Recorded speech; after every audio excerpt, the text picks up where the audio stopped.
Desde La Habana, Cuba, Blanco y Trocadero, con Jorge de Armas. Desde Montevideo, República Oriental del Uruguay, Blanco y Trocadero, con Jorge de Armas. Desde Madrid, España, Blanco y Trocadero, con Jorge de Armas. Desde San José, Costa Rica, Blanco y Trocadero, con Jorge de Armas. Desde Pilsen, República Checa, Blanco y Trocadero, con Jorge de Armas. Desde Veracruz, México, Blanco y Trocadero con Jorge de Armas. Desde Altagracia, en Córdoba, Argentina, Blanco y Trocadero con Jorge de Armas. Desde El Vedado, Cuba, Blanco y Trocadero con Jorge de Armas.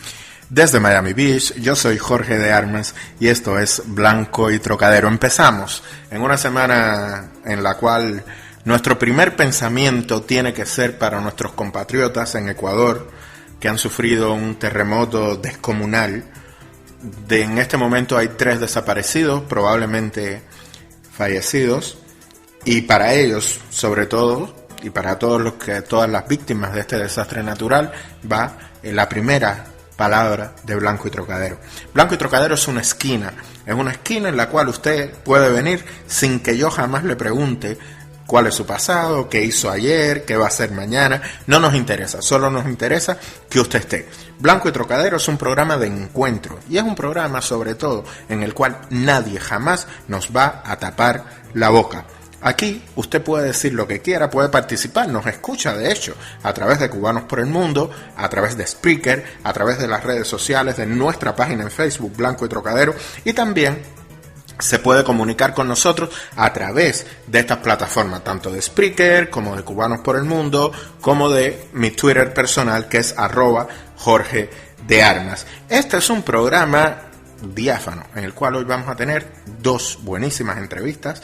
Una con Marlene Osor, una socióloga, investigadora, académica cubana, que nos va a narrar un poquito qué está pasando en ese congreso del partido, en el que parece que todo va bien, pero que todo sigue igual, en el cual nos están vendiendo de que hay una gran renovación, pero nada cambia. Y después vamos a hablar también directamente desde Ecuador para que nos ponga al día sobre las cosas que ahí están pasando con Lázaro Ramos Alfonso, que es uno de los coordinadores de la Alianza de Cubanos en el Ecuador. Esto es Blanco y Trocadero, una esquina de la cual usted no se debe ir, pero tampoco se tiene por qué quedar. Hay 26 grados en Collins Avenue, son como 75 grados Fahrenheit. Para entendernos todos, es un buen momento para comenzar.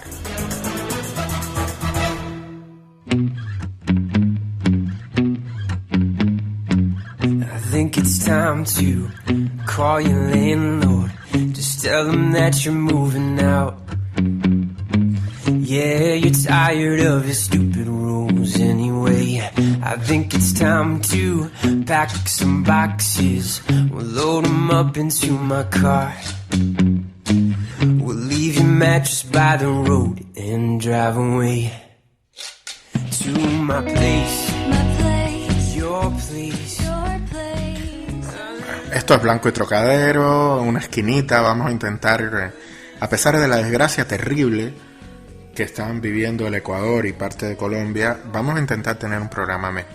Hemos invitado a Marlene Osor, que es una cubana espectacular, simpática, con una agudeza y curiosidad que a mí siempre me sorprende. Y vamos a hablar con ella sobre este congreso que debe terminar hoy. Para lo que es, igual no debió nunca empezar. Es un congreso lleno de expectativas, pocas de ellas han sido cumplidas, está rodeado de lugares comunes, pero, como siempre digo, mejor que sea nuestro invitado, que es un especialista, en este caso es una especialista de lujo, así que la vamos a tener ahora desde México, aquí en Blanco y Trocadero.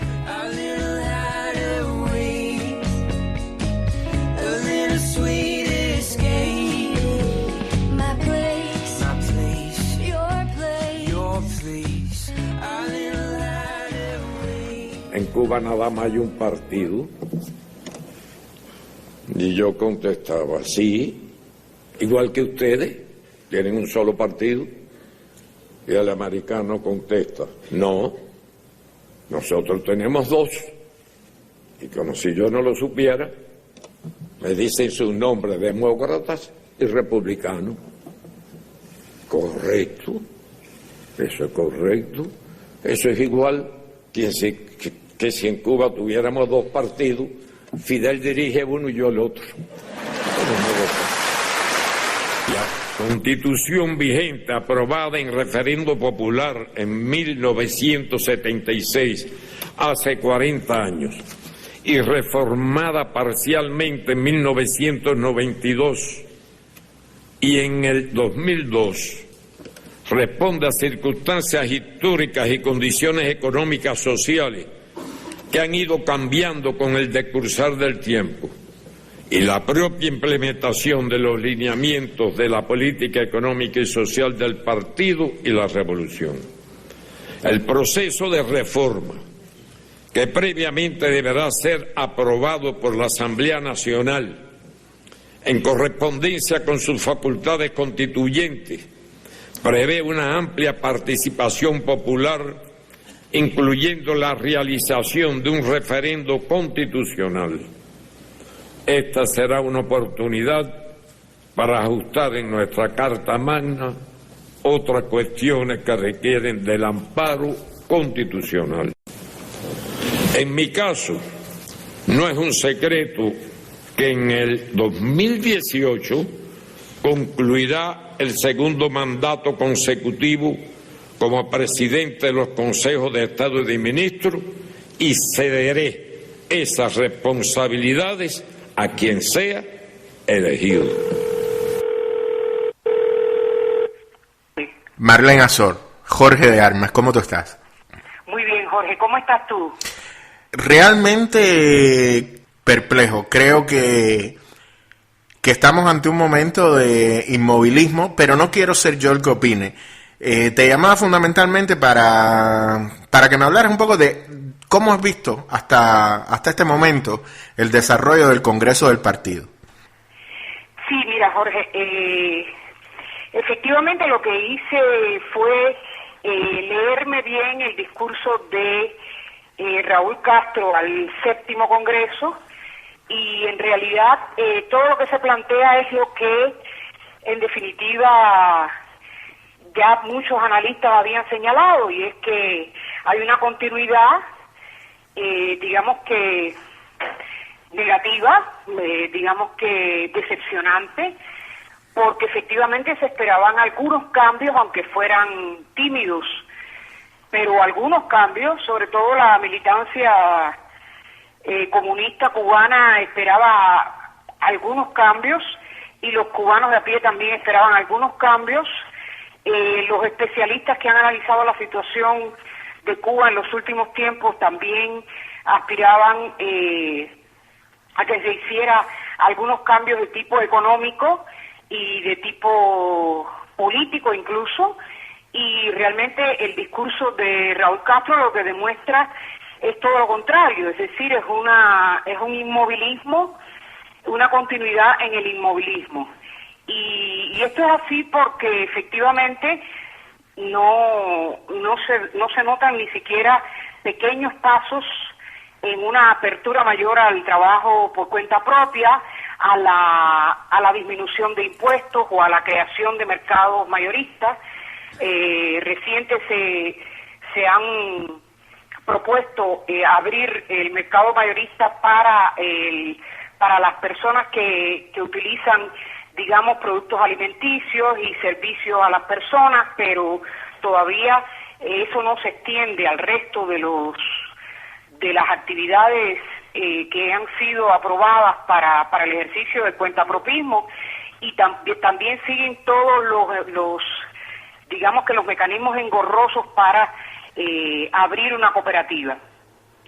Por lo tanto, en el sector no estatal lo que se observa es inmovilismo, pero con el agravante de que quedó claro, digamos que en el discurso quedó claro también de parte de Raúl Castro que se va a agregar a la limitación de que no se concentre y la propiedad en las manos de unos pocos, también se va a agregar que el cuentapropismo va a tener prohibido enriquecerse. Luego entonces me imagino que se van a tomar medidas complementarias para que tanto cooperativistas como no estatales en general y el cuentapropismo no pueda acumular riqueza. No sé cómo se va a medir esto, no sé qué porcentaje se va a acordar, sobre la base de qué, pero en definitiva lo que viene es una mayor restricción para el desarrollo de las formas no estatales. Y con relación al Estado, bueno, pues el cuartico sigue igualito, ¿no? En definitiva, la propiedad estatal se sigue pronunciando como la fundamental, hasta ahora es la mayoritaria, y se le sigue dando una serie de subsidios y de privilegios que no le permiten que compita con el sector emergente no estatal. Así que en ese orden de tipo económico, las cosas están iguales o un poquitico peor. La reciente salida del expresidente cubano Fidel Castro, ¿crees que, o sea, hay analistas que hablan de que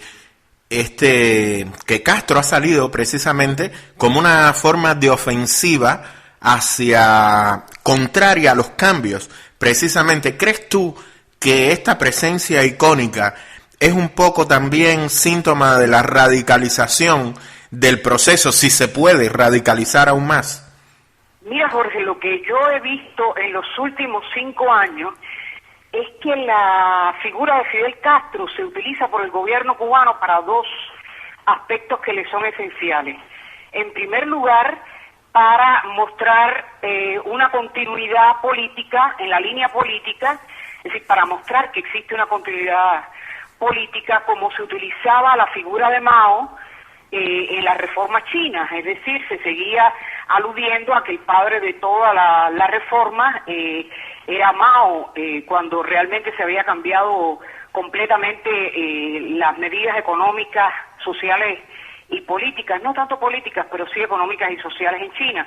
Luego entonces, a mí me parece que el gobierno utiliza la figura de Fidel Castro para sacarlo de tanto en tanto y entonces mostrar que existe una continuidad en la línea política que se está llevando, y por otra parte, para que con la presencia de Fidel Castro también demostrar que sigue existiendo un ala, la más conservadora y la más reaccionaria dentro del propio partido, es decir, de tanto en tanto las reflexiones o los escritos que aparecen con la firma de Fidel Castro lo que hacen es mostrar las posiciones más conservadoras y más reaccionarias, como también aludiendo a que efectivamente hay una parte, y esa parte está también representada por Fidel Castro, hay una parte dentro de la cúpula del Partido Comunista de Cuba que sigue en las posiciones más renuentes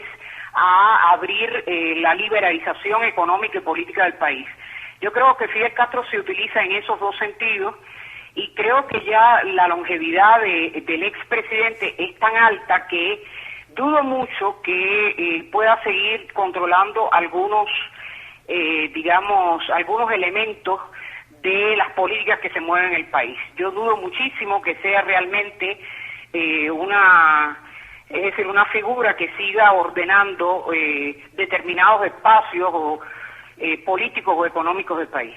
Te preguntaba también, porque hay una ofensiva desde los centros ideológicos del sistema cubano, blogs como La Pupilinzone, periodistas como Rosa Miriam Elizalde, que están tratando de enfocar la continuidad como algo o sea, a mí me parece que hay una gran contradicción, Marlene, en cómo se intenta enfocar este regreso a las posiciones más duras de un pasado, digamos, glorioso, con un modelo continuista, con un modelo de desarrollo. Aquí tenemos una contradicción, y es que nos están presentando que todo sigue igual, pero que eso es un gran paso de avance. Yo estoy de acuerdo contigo en que se está presentando de esa manera. Es decir, efectivamente yo lo que creo es que hay una avanzada contra las reformas pero que esta avanzada desde el punto de vista ideológico de defender la continuidad y no de las reformas y no de apoyar más una apertura, yo creo que es una estrategia ideológica y política expresa, pensada, para mantener el status quo tal como está y solo abrir en la medida en que el lento aparato partidario y estatal logre ir haciendo las pequeñas y mínimas y cosméticas reformas que está haciendo el régimen. Por lo tanto, yo creo que es sobre todo una defensa de continuar efectivamente lo que ya se ha logrado, pero lo que se ha logrado es muy poco. Pero digamos que es una defensa desde el punto de vista ideológico y político para avanzar muy lento, para liberalizar muy lento, para ir en contra de, digamos que de una presencia mayoritaria o por lo menos a la mitad del cuentapropismo y de las cooperativas. Se había discutido, es que eso no quedó muy claro en el anterior Congreso, no quedó muy claro cuál era, y esa era una pregunta que hacían todos los cubanos, digamos que los analistas dentro del propio país, bueno, pero ¿qué proporción va a ser la propiedad estatal con relación a la propiedad no estatal? Y eso no quedó claro. Se hablaba de que las cooperativas iban a tener un 40% digamos que de la gestión económica del país, el 40%. Y sin embargo, esto no se ha logrado, hay una lentitud extraordinaria. Y yo creo que todo el discurso que desarrollan el sistema, el propio Raúl Castro y los voceros oficialistas, tiene que ver con esto, con una defensa al ritmo que yo pretendo y dejar bien claro que no voy a liberalizar la economía como es necesario liberalizarla, porque se centra todo en una discusión desde el punto de vista ideológico, y es la propiedad estatal es igual a socialismo, de manera tal que mientras más propiedad estatal tengamos, bueno, pues más socialismo tenemos y menos capitalismo. Me llama la atención que yo creo que bajo el impacto de la visita de Obama se ha levantado, digamos, las respuestas del PCC y de los voceros del PCC, se ha levantado se ha levantado una defensa de que hay que contrarrestar la política de apoyar a los emprendedores cubanos, y se detecta que eso es como una política del enemigo. Luego entonces eso lo que hace es, digamos, que apoyar el discurso y la práctica del PCC en los últimos 5 años, y es que voy a abrir un poquito la liberalización económica, pero al ritmo que yo entienda, con los descalabros que yo entiendo, con los niveles de control que yo quiero tener, y por supuesto no hacerlo de esta manera ya se va convirtiendo como en un impedimento de tipo ideológico. Es decir, que la lentitud y la disminución de la importancia de la empresa no estatal se está erigiendo como, digamos, que el pilar de lo que defiende la ideología socialista, ¿no? Es decir, mientras más socialista eres, menos oportunidad le voy a dar al espacio cuentapropista y cooperativista. ¿Por qué? Bueno, porque se ha constatado, y se puede constatar en el discurso de Raúl Castro y de los voceros, se ha constatado que hay una intencionalidad en la política de Estados Unidos de apoyar a ese sector emergente. Bueno, pues entonces, si se apoya a ese sector emergente, nosotros lo vamos a desarrollar a nuestra manera, a nuestro ritmo y con nuestros controles. Esa es la respuesta, digamos, política, y la defensa ideológica se basa en que eso es socialismo. Es decir, mientras más restricciones a la empresa privada pequeña y mediana, y también mientras más restricciones a las cooperativas, mientras mayor sea la propiedad estatal, bueno, entonces estamos ideológicamente en el punto correcto, porque ese es el socialismo. Una cosa que quiero explicar para los oyentes, y es que, como bien tú dices, hay un procedimiento enfático en la voluntad de los Estados Unidos de trabajar con el sector privado. pero esto tiene que ver con las leyes. El problema es que la Helms-Burton, que es la ley que codifica el embargo, dice que no puede haber inversiones directas ni tratos con entidades económicas que pertenezcan al gobierno cubano. Por lo tanto, ahí hay un gap, hay un hueco en la legislación norteamericana que sí le permite al Ejecutivo, al Congreso y a las entidades financieras trabajar con el sector privado. ¿Qué es lo que pasa? Que esto en Cuba no se dice, porque entonces sería admitir que hay una parte buena de la legislación norteamericana. Hay mucha hipocresía en este discurso. Y por último, quería que me comentara sobre un aspecto que para mí es muy interesante. Te lo voy a decir en los dos para que me los unas en tu respuesta, y es cómo hay una voluntad de que perdure en el tiempo el sinsentido socialista cubano cuando este Congreso está hablando de planes y lineamientos hasta el 2030. O sea, se está gestionando un país para nuestros nietos. Y segundo, se habla de reformas constitucionales. ¿A dónde van estas reformas si lo que nos están diciendo es que todo va a seguir igual? Tienes razón, Jorge, tienes razón. Y efectivamente es, digamos que lamentable y grave que el país esté, es decir, que el PSC, que el Partido Comunista esté definiendo las bases de todo el desarrollo hasta el 2030. Como has visto, esos documentos no se sometieron antes y estaba pedido por la militancia y los ciudadanos de a pie que querían conocer antes esos documentos, porque en definitiva son documentos que una vez aprobados pues van a regir el destino de su vida, y sencillamente no se ha discutido con esa base. Y efectivamente ahí se confirma que el inmovilismo sigue igual desde el punto de vista económico y político. Lo único que se va a seguir tratando el socialismo como la versión, digamos que un poquito remozada del socialismo real soviético. Así que el socialismo se entiende en Cuba en esos términos. Es una sociedad estatal mayoritariamente y con un sistema político y de control y de represión idéntico al que existía en la Rusia soviética y en todo el ex campo socialista. Así que, en primer lugar, te puedo decir que la definición de socialismo que se sigue manejando y que se sigue defendiendo incluso para estos documentos que no han sido todavía publicados, pero que indudablemente por el discurso de Raúl Castro y por la avanzada ideológica que están haciendo los voceros oficiales, se trata de defender ese mismo socialismo que copiamos de la URSS, con algunas medidas cosméticas de abrir un poco el trabajo no estatal, de abrir un poco, pero todavía como esto no está puesto en números, significaría que es más de lo que tenemos hoy, un poquitico, digamos que más perfeccionado de lo que tenemos hoy. Eso por una parte, es decir, que la visión de socialismo es el socialismo real soviético, sigue siendo la misma visión. Y por otra parte, me decías, bueno, pero y se proponen cambios en la Constitución.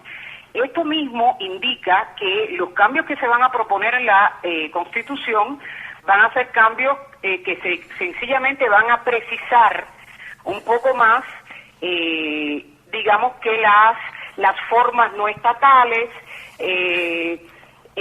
la intencionalidad supuesta de separar las funciones del partido de las funciones del Estado, es decir, pero serán todas medidas de tipo gatopartista, partiendo de que la concepción no cambia y que lo que sí se asegura por parte de Raúl Castro es que se va a mantener idéntico la estructura del sistema político, el funcionamiento del sistema político y la estructura y el funcionamiento de la economía. Sencillamente se va a hacer un poquito más preciso en la apertura que se le va a dar a la inversión extranjera y al trabajo no estatal y a la gestión no estatal. Pero serán indudablemente los cambios constitucionales unas medidas tibias, unas precisiones de lo mismo que estamos viendo en la actualidad en el discurso político oficial. Pues Marlene, muchísimas gracias y muy buena suerte en todo lo que hagas. Muchas gracias a ti, Jorge.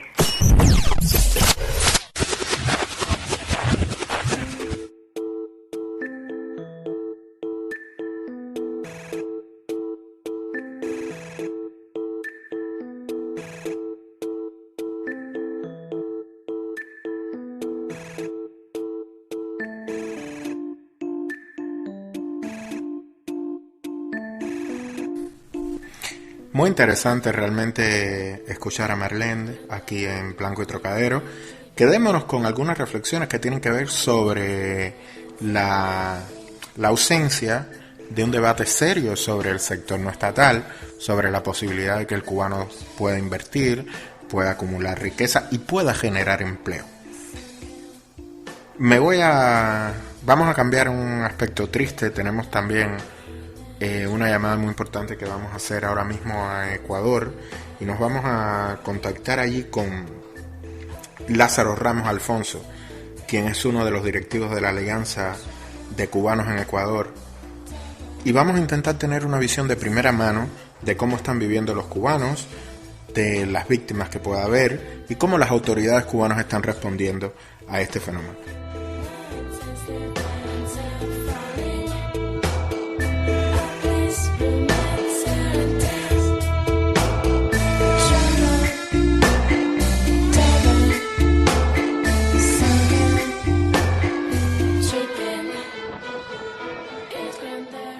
Desesperación después de que se derrumbara un puente en Guayaquil y aplastara un auto.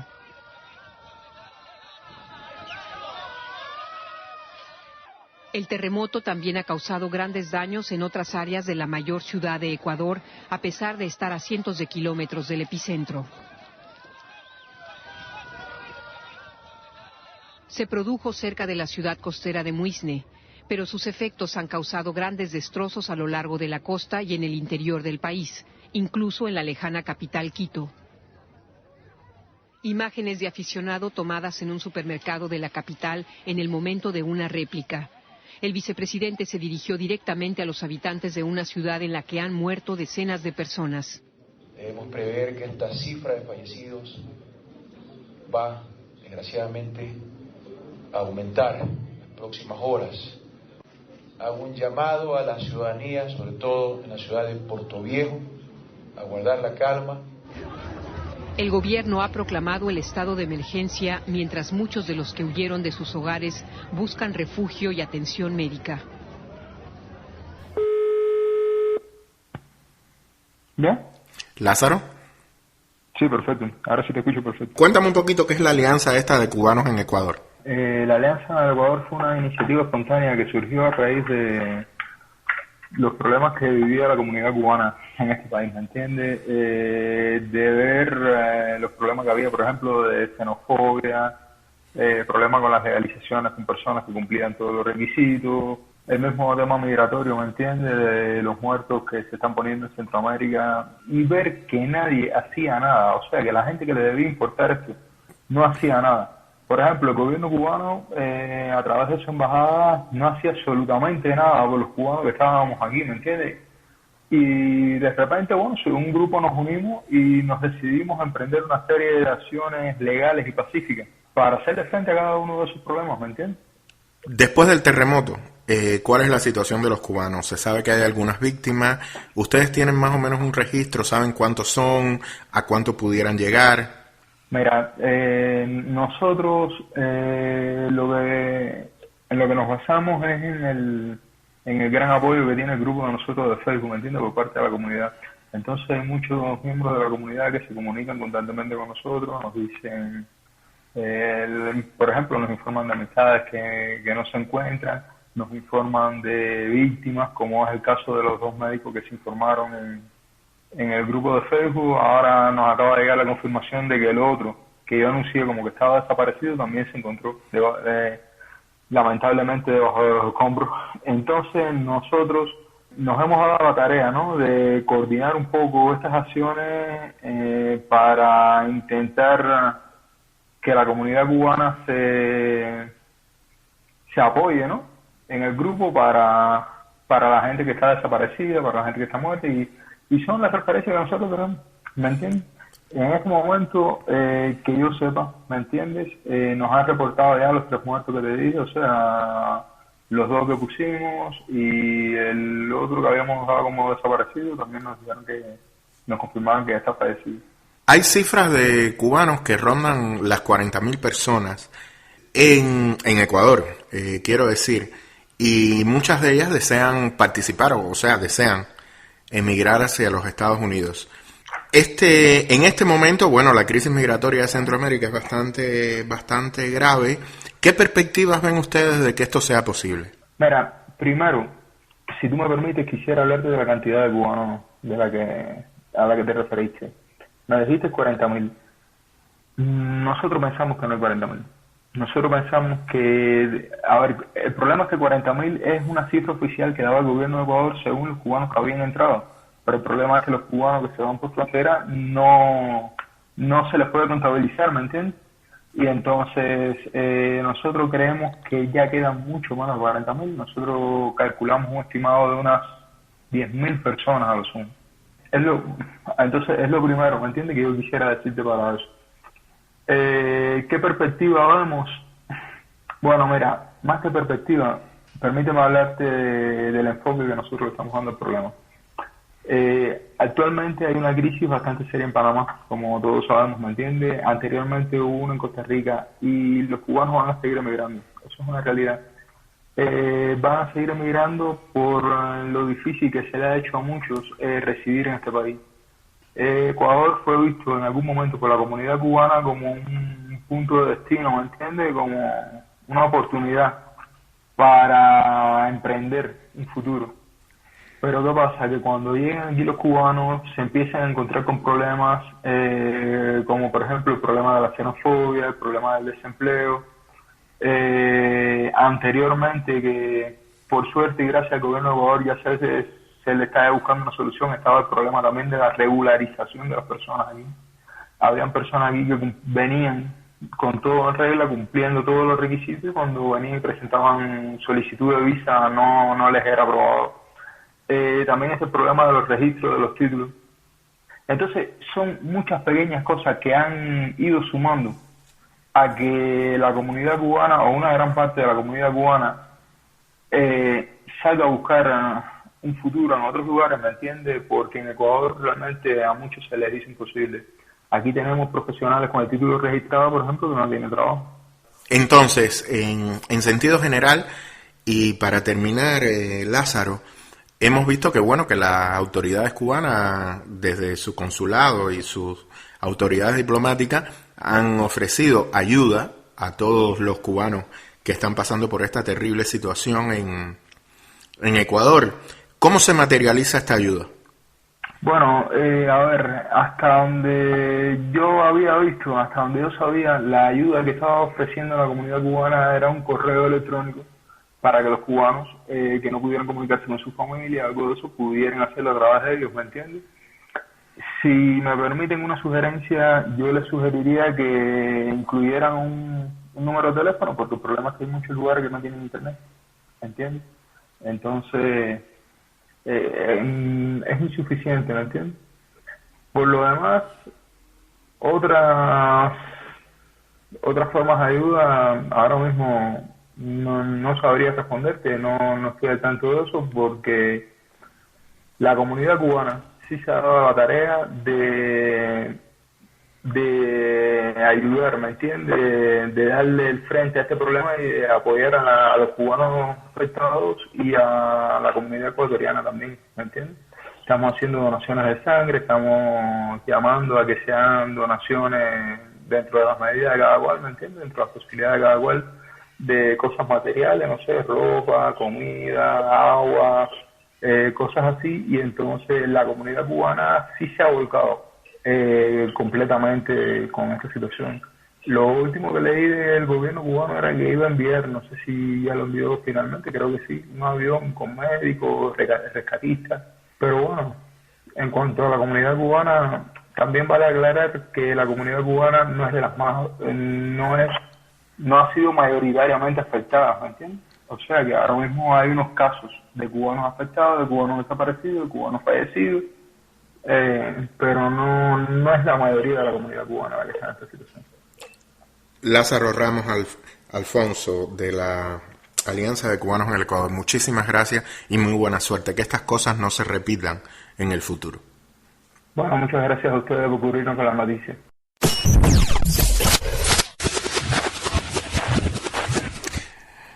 Pues un saludo y toda nuestra solidaridad a todas, absolutamente, las víctimas de este terremoto terrible en Ecuador y muy especialmente a nuestros hermanos cubanos que están allí. Nos vamos a despedir. Regresamos el viernes con más. Esperemos que con buenas noticias, esperemos que, como dice el dicho, estés con nosotros aquí, en esta esquina de Blanco y Trocadero, pero que nunca te quedes allí, que nunca te quedes en Blanco y Trocadero. Yo soy Jorge de Armas, regreso este viernes. Hasta entonces.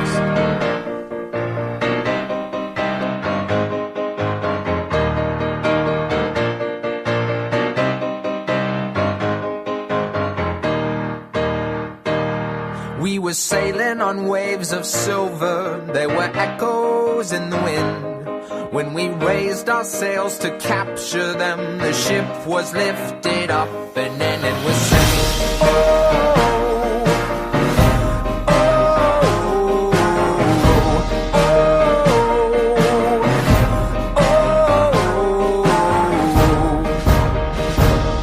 Now the country that we came from, they play silver melodies, and the kings and queens all write their dreams on silver